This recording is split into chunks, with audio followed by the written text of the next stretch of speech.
ইরানে মার্কিন হামলার পর থেকেই দেশটির ফোর্দো ও নাতাঞ্জ পরমাণু নিয়ে বিতর্ক তুঙ্গে। দেশটির সবচেয়ে বড় এই দুই পরমাণু কেন্দ্রের কতটুকু ক্ষয়ক্ষতি হয়েছে তা নিয়ে চলছে আলোচনা। দ্য নিউ ইয়র্ক টাইমস ও সিএনএন এর গোপন নথি প্রকাশ করে জানিয়েছে, স্থাপনাগুলো ক্ষতিগ্রস্ত হলেও ধ্বংস হয়নি। একই কথা স্বীকার করেছে তেহরানও। এখন প্রশ্ন, সব মিলিয়ে কোন পথে ইরানের পরমাণু কর্মসূচি? উত্তর খুঁজেছেন চৈতি সরওয়ার। ইরানের পরমাণু স্থাপনায় হামলার পরই এর ক্ষয়ক্ষতি নিয়ে হিসাব মিলাতে ব্যস্ত যুক্তরাষ্ট্র ও ইসরায়েল উভয় পক্ষই। যুক্তরাষ্ট্রের হামলার পরই প্রেসিডেন্ট ডোনাল্ড ট্রাম্প স্পষ্ট করে জানিয়েছেন, পুরোপুরি নাকি ধ্বংস হয়েছে ইরানের পারমাণবিক স্থাপনাগুলো। একই কথা ইঙ্গিত দিয়েছেন ইসরায়েলের প্রধানমন্ত্রী নেতানিয়াহু। তার দাবি, পরমাণু অস্ত্র তৈরিতে নাকি অনেক বছর পিছিয়ে গেছে তেহরান।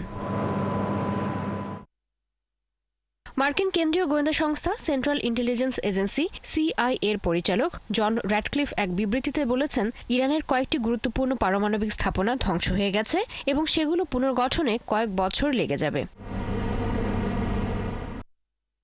যদিও দ্য নিউ ইয়র্ক টাইমস ও সিএনএন মার্কিন প্রতিরক্ষা গোয়েন্দা সংস্থার একটি প্রাথমিক গোপন মূল্যায়ন প্রতিবেদন ফাঁস করে জানিয়েছে, হামলায় ক্ষয়ক্ষতির মাত্রা মাঝারি থেকে গুরুতর হতে পারে। তবে ইসরায়েল ও মার্কিন হামলায় ইরানের ইউরেনিয়াম ভান্ডার ক্ষতিগ্রস্ত হয়নি বলে ধারণা করছে জাতিসংঘ। আন্তর্জাতিক পরমাণু শক্তি সংস্থা আইএইএ প্রধান রাফেল গ্রসি বলেছেন, হামলা শুরু হতেই ইউরেনিয়াম সরিয়ে থাকতে পারে তেহরান। আর ইরানে মার্কিন হামলার পর প্রথমবারের ভাষণে দেশটির সর্বোচ্চ নেতা আয়াতুল্লাহ আলী খামেনি জানিয়েছেন, হামলায় ইরানের পারমাণবিক স্থাপনাগুলোর গুরুতর কিছু হয়নি। যুক্তরাষ্ট্রের হামলায় ক্ষয়ক্ষতি এবং ইরান পারমাণবিক অস্ত্র তৈরি করতে চায় কিনা তা নিয়ে সাংঘর্ষিক দাবি ও মূল্যায়নের মধ্যেও তেহরান একটি বিষয় স্পষ্ট করেছে, তারা পারমাণবিক কর্মসূচি থেকে পিছু হটবে না। সব মিলিয়ে ইরানে মার্কিন বিমান হামলার পর থেকে দেশটির ফোর্দো ও নাতাঞ্জ ইউরেনিয়াম সমৃদ্ধকরণ কেন্দ্রগুলোর ক্ষয়ক্ষতি নিয়ে বিতর্ক শুরু হয়। ঘটনাস্থল পরিদর্শন করার সুযোগ না থাকায় কেউই এই বিষয়ে নিশ্চিতভাবে কিছু বলতে পারছে না। অন্যদিকে যুক্তরাষ্ট্র ও ইসরায়েলের ভয়াবহ হামলার পর ইরানের ভেতর থেকে ইউরেনিয়াম সমৃদ্ধকরণ বন্ধের আহ্বান উঠেছে। কিন্তু যুক্তরাষ্ট্রের হামলার পর ইরানি কর্মকর্তারা যেসব জোরালো বক্তব্য দিয়েছেন তাতে মনে হচ্ছে তেহরান ইউরেনিয়াম সমৃদ্ধকরণ কর্মসূচি পরিত্যাগ করার মতো অবস্থায় নেই। চৈতি সরওয়ার, ৭১।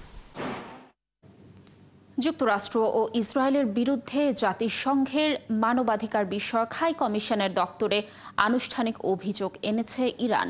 এ সংক্রান্ত দাখিল করা এক প্রতিবেদন পত্রে দেশ দুটির বিরুদ্ধে শত শত নিরপরাধ মানুষ হত্যা ও বেসামরিক অবকাঠামোর ক্ষয়ক্ষতির অভিযোগ আনা হয়েছে। ইরানের ইসলামী প্রজাতন্ত্রের উচ্চ মানবাধিকার পরিষদের প্রধান নাসের সেরাজ গত শুক্রবার জাতিসংঘের মানবাধিকার বিষয়ক হাই কমিশনার ফলকার তুর্কের কাছে এই প্রতিবাদপত্র জমা দেন। এর আগে গত বুধবার ইরানের স্বাস্থ্য মন্ত্রণালয় জানায়, ইসরায়েলি হামলায় এখন পর্যন্ত ৬২৭ জন নিহত হয়েছেন, আহত হয়েছেন ৪,৮৭০ জন। ইরানের প্রতিবাদপত্রে বলা হয়েছে, এই সমন্বিত হামলা আন্তর্জাতিক আইন, মানবাধিকার আইন ও মানবিক আইনের মৌলিক নীতিমালার স্পষ্ট লঙ্ঘন। মার্কিন প্রেসিডেন্ট ডোনাল্ড ট্রাম্প দাবি করেছেন, তিনি ইরানের সর্বোচ্চ নেতা আয়াতুল্লাহ আলী খামেনিকে একটি খুবই অপমানজনক ও ভয়াবহ মৃত্যু থেকে রক্ষা করেছেন, কিন্তু এর জন্য তাকে ধন্যবাদ দেওয়ার দরকার নেই। ট্রাম্প তার ট্রুথ সোশ্যাল অ্যাকাউন্টে এক পোস্টে বলেন, তিনি জানতেন খামেনি কোথায় লুকিয়েছিলেন, তবে তিনি ইসরায়েল বা যুক্তরাষ্ট্রের সশস্ত্র বাহিনীকে তার জীবন শেষ করতে দেননি। এর আগে বৃহস্পতিবার টেলিভিশনে প্রচারিত এক ভাষণে খামেনি বলেছিলেন, ইরান যুক্তরাষ্ট্রের মুখে একটি কঠিন চপেটাঘাত করেছে। তার এই মন্তব্যের পরই ট্রাম্পের পাল্টা প্রতিক্রিয়া আসে। এর আগে ইসরায়েলের প্রতিরক্ষা মন্ত্রী ইসরায়েল কাটস দাবি করেছেন, যুদ্ধে ইরানের সর্বোচ্চ নেতা আয়াতুল্লাহ আলী খামেনিকে হত্যার পরিকল্পনা ছিল তেল আবিবের, তবে সেই সুযোগ তারা পাননি। আর খামেনিকে হত্যা করতে যুক্তরাষ্ট্রের কোনো অনুমতির প্রয়োজন নেই বলেও মন্তব্য করেন তিনি।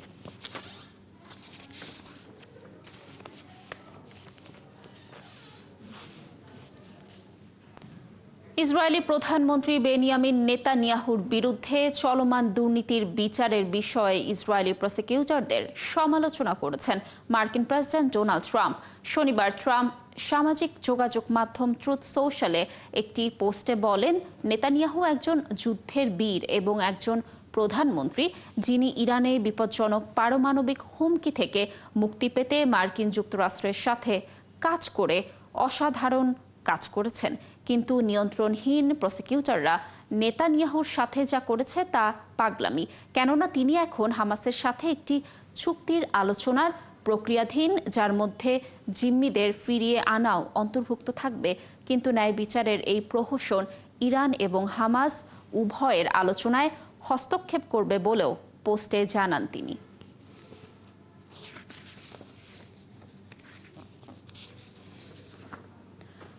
সাইপ্রাসের মানুষের মধ্যে বিস্তারিত চৈতি সরওয়ারের প্রতিবেদনে। ইরান ইসরায়েল সংঘাতের পর নিরাপত্তা ও রাজনৈতিক অস্থিরতার আশঙ্কায় দিন কাটছে ইসরায়েলিদের, তাই প্রাণের ভয়ে দেশ ছেড়েছেন অনেকেই। অনেকেই আকাশপথে পাড়ি জমিয়েছেন 421 কিলোমিটার দূরের দেশ সাইপ্রাসে। 12,000-এর বেশি ইসরায়েলি আশ্রয় নিয়েছে সেখানে। এদিকে যুদ্ধবিরতির পর কেউ কেউ নিজের দেশে ফিরতে শুরু করলেও সাইপ্রাসের আবাসন খাতে বেড়েছে ইসরায়েলিদের বিনিয়োগ। তারা কিনছেন জমি আর গড়ছেন বসতঘর। এমন প্রেক্ষাপটে সাইপ্রাস জুড়ে ছড়িয়ে পড়েছে উদ্বেগ। এমনকি সেখানকার প্রধান রাজনৈতিক দল আকিল পার্টির মহাসচিব দেশটি হাতছাড়া হওয়ার আশঙ্কা প্রকাশ করেছেন। সাইপ্রাস একটি ছোট দেশ আর এর ভৌগোলিক অবস্থান অত্যন্ত কৌশলগত। এখন যদি আমরা সতর্ক না হই, ভবিষ্যতে হয়তো নিজেদের জমিও নিজের হাতে থাকবে না। নিজ দেশেই হয়তো শরণার্থীদের মতো জীবন কাটাতে হতে পারে আমাদের। এই অবস্থায় সাইপ্রাসে ইসরায়েলিদের জন্য গোল্ডেন ভিসা বন্ধেরও আহ্বান জানানো হয়েছে।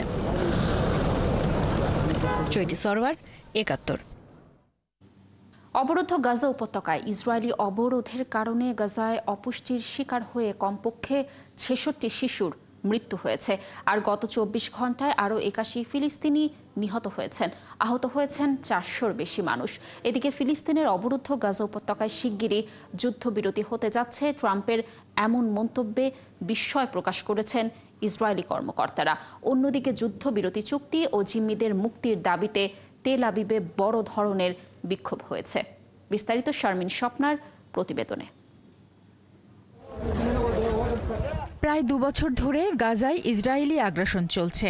চলতি বছরের 2রা মার্চ থেকে গাজায় ত্রাণ প্রবেশ পুরোপুরি বন্ধ করে দেয় নেতানিয়াহু প্রশাসন। আর তাই খাবারের অভাবে অপুষ্টিতে ভুগছে এই উপত্যকার শিশুরা। এরই মধ্যে অপুষ্টিতে অন্তত 66 জন শিশু মারা গেছে।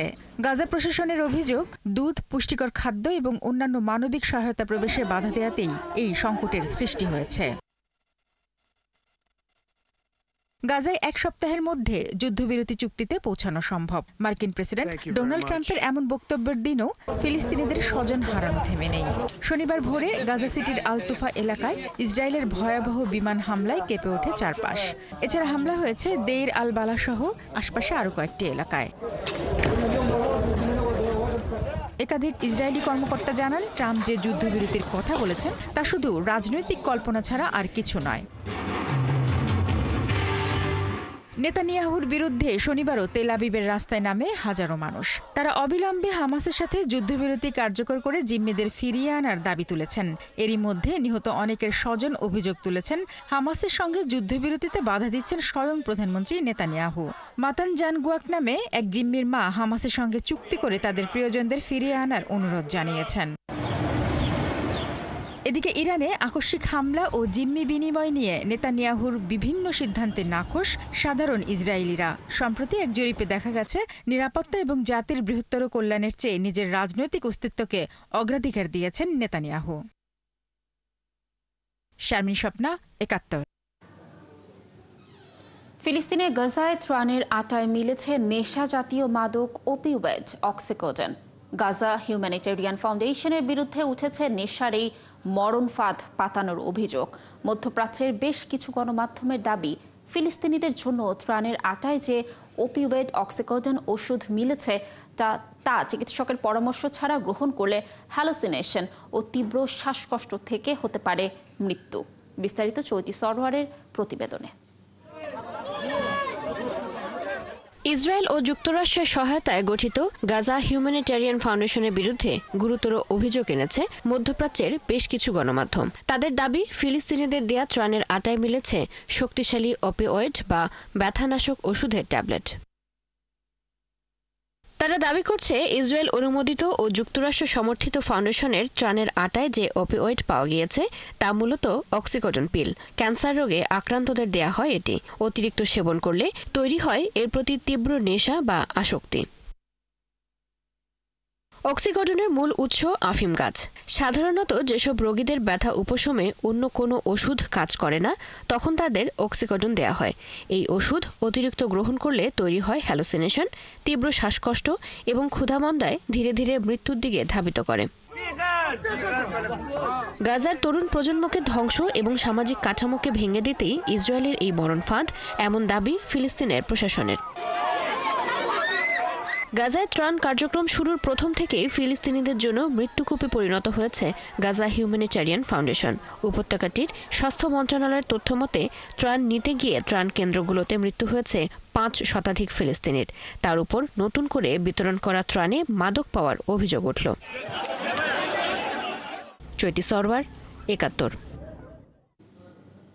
পাকিস্তানের উত্তর পশ্চিমাঞ্চলীয় প্রদেশ খাইবার পাখতুনখোয়ায় আত্মঘাতী বোমা হামলায় দেশটির সেনাবাহিনীর ১৩ জন সেনা সদস্য নিহত হয়েছেন।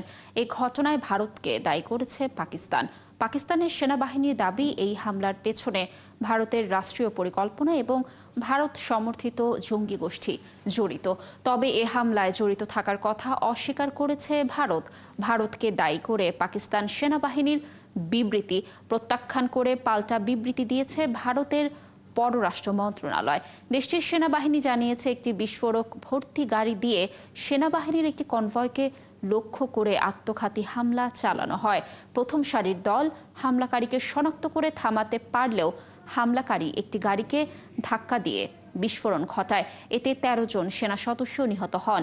আহত হয়েছেন ২৯ জন, তার মধ্যে ১০ জন বেসামরিক নাগরিক। ইতালির ভেনিসে জাঁকজমকপূর্ণ আয়োজনে গাঁটছড়া বাঁধলেন মার্কিন ধনকুবের অ্যামাজনের প্রতিষ্ঠাতা জেফ বেজোস ও সাংবাদিক লরেন্স সানচেজ। শনিবার ৩ দিন ব্যাপী বিয়ের আয়োজন শেষ হয়েছে। শুক্রবার সন্ধ্যায় ভেনিসের সান জর্জিও দ্বীপে বিয়ের মূল আয়োজন শেষ হয়। এর আগে বৃহস্পতিবার শুরু হয় বিয়ের আয়োজন। রাজকীয় এই বিয়ের আনুমানিক খরচ $৫.৫ কোটি। এই অনুষ্ঠানের মাধ্যমে ইতালির আয় প্রায় $১১০ কোটি। বিয়েকে কেন্দ্র করে ভেনিসের হোটেল থেকে শুরু করে নানা ব্যবসা প্রতিষ্ঠান পার করছে ব্যস্ত সময়। দেশটির পর্যটন মন্ত্রণালয় জানিয়েছে, এই বিয়ের কারণে শহরের বার্ষিক পর্যটন আয়ের প্রায় ৬৮% বাড়তি আয় হতে পারে।